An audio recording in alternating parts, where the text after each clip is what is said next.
Hey guys, welcome back to another video. If it is your first time watching, make sure to hit the subscribe button right now before you forget, and like this video and turn on your post notifications so that you do not miss any videos. All of my videos are going to be super lit. They're going to be a mix of business, personal, fun, and also some pranks. I cannot wait to get started with some pranks because I already have a few things up my sleeve and I'm going to be getting some people really good, so I cannot wait for that. But today's video is going to be 10 questions to ask a millionaire. It is so good. I cannot wait for you guys to see this. Today I was fortunate enough to interview my dad about the keys to success and how to become a millionaire, basically. A lot of you guys seem to be interested in what he does based on the last video, and we're going to get to that question, but you have to watch the end of the video. He's going to be answering exactly what he does, but it is going to be at the end of the video, so make sure you watch to the end. And we had so much fun filming this video, so I hope you guys really like it. And without further ado, let's get started. Okay guys, so I have the one and only, introduce yourself. Russubia, and this is Ryan Subia. Introduce yourself, Ryan. Ryan Subia. He's sitting down asking him some questions about keys to success. All the time people ask me, I come to Austin and visit my dad here, and they say, what does your dad do? Or like, what? Like, people think it's an Airbnb, but no, this is actually his house. What year did y'all move here? Moved here a couple of years ago in 2018. So he's been here for about like 2 years now, but I barely got the YouTube started, so today we're going to be sitting down and answering some questions, maybe to motivate you guys and let you guys in on a little bit of some secrets to success. The first question is, what's the biggest factor that has helped you be successful? I think that's pretty easy. I think it's to be self-driven. That along with having some goals in life. And it's really important. You know, I've heard this told a lot. Write your goals down, make them realistic, and have some steps to attain your goals. And then always understand that you're going to have some bumps in, you know, some hardships. Yeah, bumps in the road. And you're going to have to overcome those bumps with a plan A, a plan B, a plan C, and you never give up. That being said, one of the things I've learned as an entrepreneur is the things that are the hardest are the ones that you want to attack. The things that you think are going to maybe stop your business or stop your job or stop you health-wise, those are things you have to attack straight on. You can't run from those because those problems only start to get worse for you. So the easy stuff, you know, let those slide, but the big things, those are the ones that you want to tackle. And you're going to be able to use these tips to help you move along the road as you begin and start your journey with entrepreneurship. That was a good answer. So the next one is, what are the 3 keys to success? So these are 3 keys that were pretty much, I came up with this philosophy, and it's really 3 easy steps. Number 1, you have to invest in yourself. Number 2, you have to have money to make money. And number 3, your money needs to be making money for you. So you're pretty much putting your money to work. But let's start with number 1, invest in yourself. So that can be done 2 ways. Number 1, through education, specializing in something that you have more knowledge and more wisdom over everybody else in that field, so that your value goes up. I always tell my kids, how much is your time worth? Me, I won't tell you, but it's a pretty penny what my time is worth if I was working at an hourly wage. I'll throw out a number. If I'm not going to be making $500 to $1,000 an hour, then I'm probably not interested in that project. And I ask people, how much is your time worth? And so you yourself have to answer as you acquire this knowledge and you start building some wisdom, how much you're worth, how much is your time worth, essentially. So number 1, you do it through the education system. It's a little bit tedious process. It takes some time, but you're investing that time in yourself. Time and money. Time and money. And they both pretty much go hand in hand together, because time is money and money is time, as the old proverbial says. Number 2, working really hard. Now that's the hard way to do it. If you don't want to get educated, don't go through the education system. You're going to have to outwork those people who did get educated, because what the education system essentially does is make you specialize in a certain area always joke with my kids, I'm like, unless you can plug a USB port in the place and download this information, you can't learn this information on the streets. A lot of people say, well, I'm street smart. Yeah, street smart is good, but it only takes you so far. When we start to get into really deep things like economics, real estate, just the list goes on and on. Those things you can't just learn on the street. You have to get on and have someone teach you. And that being said, that goes into another little philosophy of mine that I just learned here recently. You need to surround your people who are smarter than you. You need to surround yourself with people who are better than you, people who have different ideas, people who can take your knowledge, your company to the next level.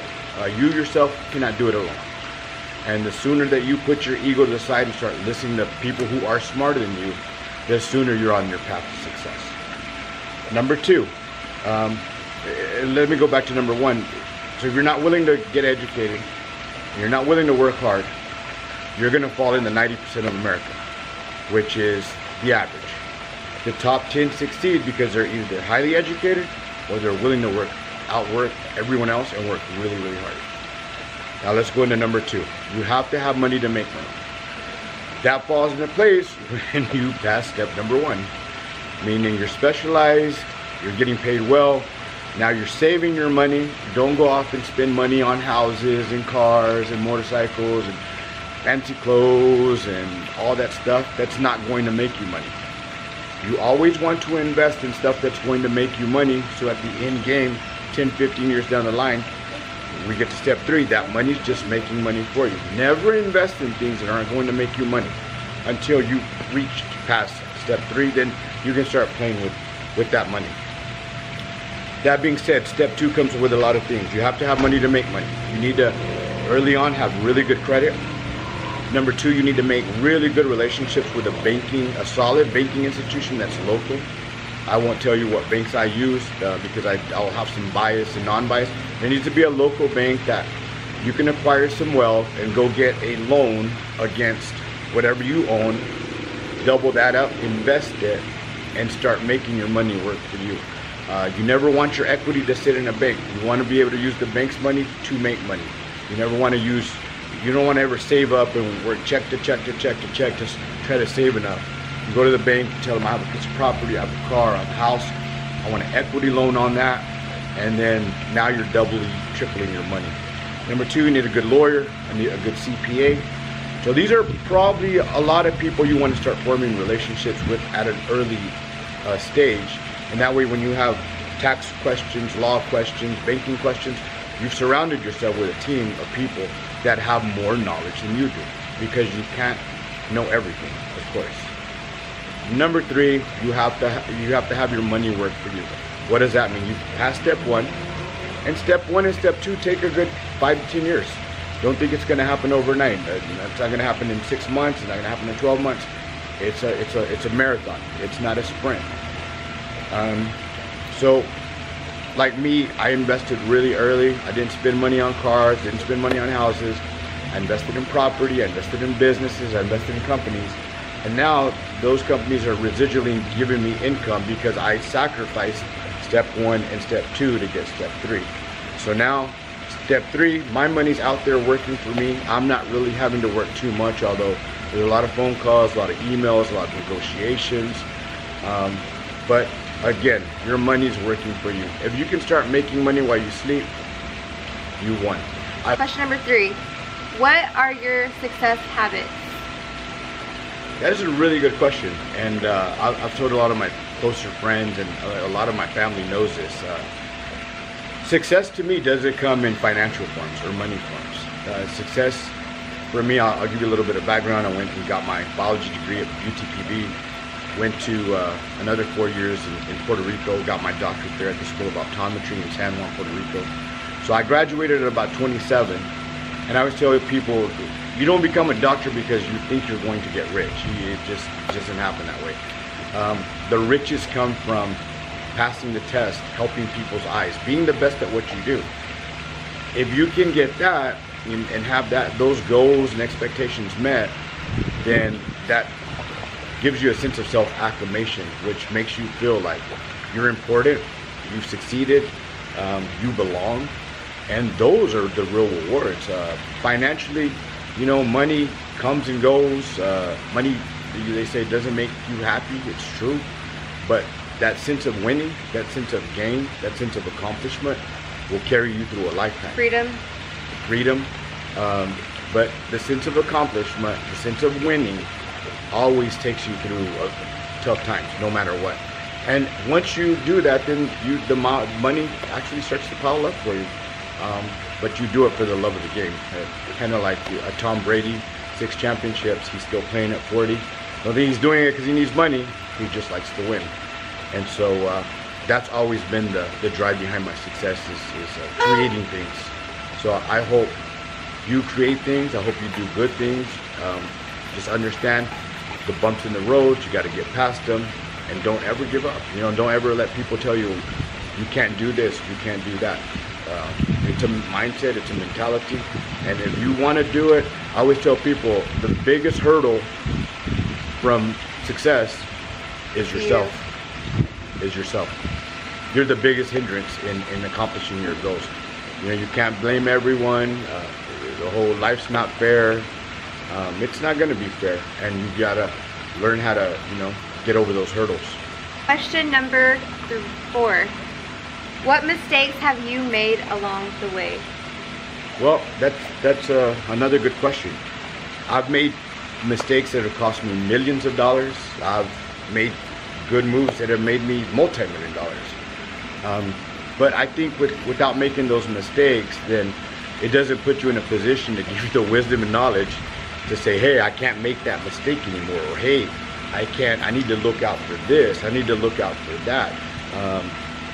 It's one of those things where, I'll give you an example. I had a company, wasn't doing well, decided to shut it down, and this is one of my greatest philosophies, and it's called addition by subtraction.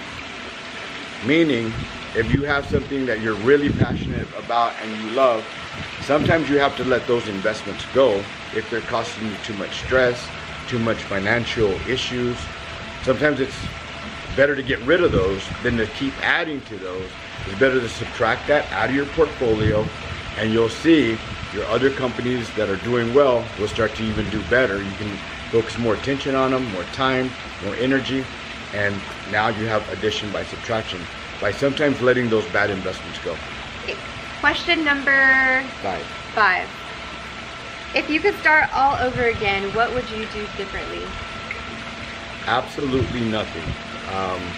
I had a plan. At 15 years old, I wanted to be a doctor. I accomplished that. I recently sold my practice a year ago. I'm still doing some part-time work in Austin, Texas.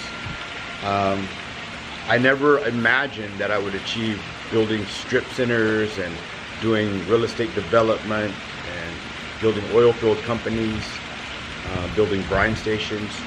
All those things were sometimes because I was told I couldn't do it, then it forced me to do it, as funny as that may sound. But I would not choose anything differently. I've been really blessed. My family's been blessed. All my kids are healthy. All of them are going to school. And so I've had a really good life, and I continue to thank God every day for the family that He gave me. Okay, question number 6. What is the best advice you can give? Besides everything you just said. If you had to say one thing, what would you tell somebody that would? I think it goes back to having goals and understanding, you know, you're gonna have steps to the goal. It's kind of like building the shopping center, okay? You have, you know, people don't understand this. Number 1, you got to acquire the land. Number 2, you got to go get engineering done. You got to do site planning, see if you're in the flood zone. Then you got to get with the architect. You got to design the building. That's, you know, a 2-3 month process. After that, you got to go to city council, get it approved. Then you start doing the building, concrete, framing, roof, windows, doors, inside. You got a shell of a building now. Then now you're doing build outs, negotiating contracts. For example, for myself, GNC, Pizza Hut, State Farm, Verizon. learning how to negotiate with these companies. I've been really in step with my realtors in negotiating those contracts, because who better out to look for your negotiation and your money than yourself? So always keep that in mind. I always joke around with people and I tell them, when you get your paycheck, you take it over to your neighbor's house and say, hey, how do you think I should spend this? No, you should be in charge of all those decisions. At the end of the day, you're gonna make the decisions for you that are in your best interest for you and your family and your company. So then you got the negotiation of the contracts. Now it's time to build each spot out. So again, you got to go back to the architect, get it done. And then you got plumbing, you got electrical, you got walls, you got lighting. So the point of the matter is, to achieve a goal, there's a million steps in between. It's just not, I have an idea, I have a dream, and poof, I want a shopping center, it's there. No, it's a million steps. You have to be willing to go through all of them. And when you got those obstacles in the way, you just knock them out one at a time. Hard work. A couple of years later, 6 months or a year later, bam, you've achieved your goal. And now you're ready for your next project. Question number 7. What's one change I should make right now to help me get closer to success? I think that's a really open-ended question, of course, because everyone's different. Everyone's in a different situation. I think analyzing the situation that you're in personally, because age becomes a factor. There's one, I think, statistic that says at age 40, the chance of you going into entrepreneurship, something like 10%, 20%. So as you get older, the likelihood of you pursuing entrepreneurship is really, really small. So my best advice is, from an early age, have a plan. Whether that's through education or a work process, have a plan, start implementing all your steps and goals to being able to achieve that, and you know, you're on your way to success. Question number 8. What is one word you would use to describe where you are and what you have accomplished? Fulfillment. I've pretty much fulfilled all the dreams and expectations I wanted to, and now I think I'm just playing with house money. And now whatever I do, it's just it's fun. You know, the stress is kind of gone. I achieved the goals I wanted to, and I feel super fulfilled with the plan that God had for me. And so I'm really excited. You know, I got 5 beautiful kids. They're all healthy, and a beautiful family, and that's one of the most important things as well. Question number 9. What does a day in your life look like as a millionaire? At this point, after a year of being retired from selling my practice, it's a little bit different because now I run and operate 3 different companies. So all the work that I do is kind of from my home or through emails or through meetings. But you know, subtracting that, seeing 35 patients a day, and still running my other 3 or 4 companies that I had at that time, we went from hectic to now it's a little bit funner and a little bit more relaxing. I'll call him every day. He'll be in the pool, he'll be at the lake, on the boat, at the gym, wherever. There's like a million things to do on this property, and he's just living his best life. Okay, so question number 10. This is the question I personally get asked all the time, and I really don't know how to answer it because it's really not a straightforward answer. So today I'm gonna let him answer this question for all of you guys, and if you watch to the end, then you are in luck because he is going to be answering, what do you do for a living? Where do I start? Number 1, I'm a doctor of optometry. Been practicing for 18 years, all in private practice. I always owned my own clinics. 10 years ago, I built a shopping center in West Odessa. Built Permian Basin Eye Care for 10 years. Decided I wanted to move from the Odessa Midland area to come live on Lake Travis. Kind of what's always been a dream of mine, and I was in the position to be able to do it because I had made the right choices financially, and that's what brought me and my family here to Austin. But number 1, yeah, I've been a doctor for almost 20 years, and of course I'm still a doctor, but that's just one of the many things that I do. Number 2, just real estate development, buying property, reselling it, also buying property, you know, building structures, shopping centers, metal buildings, and then flipping those and selling them. And then also just real estate, buying raw land and selling those off as well. One of the other things that I do is in oil and gas. I build and operate and manage brine stations and water stations.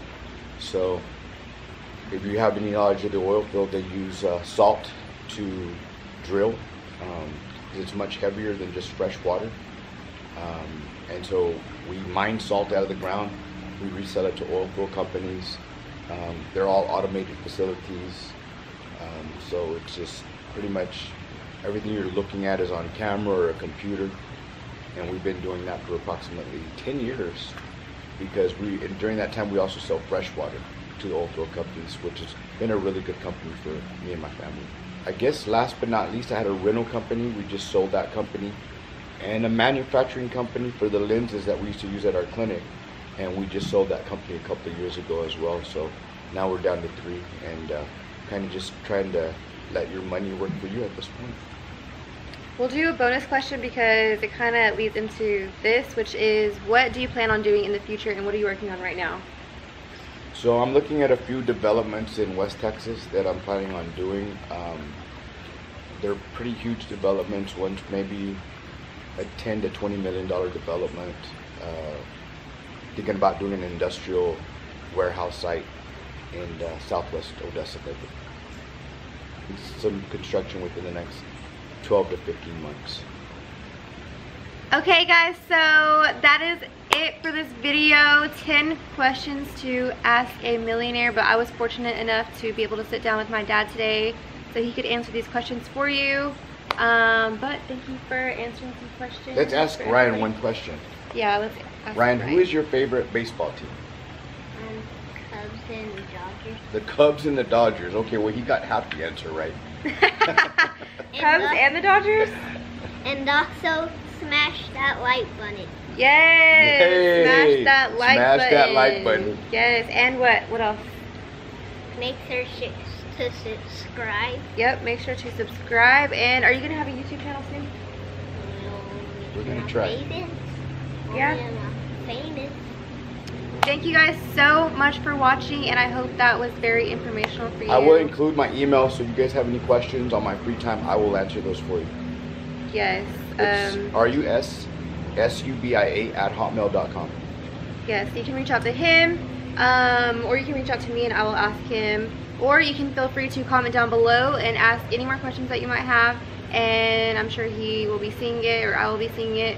And yeah, I hope that motivates you to have fulfill your dreams, chase your dreams, and have a successful life, and just do everything. Go and get it.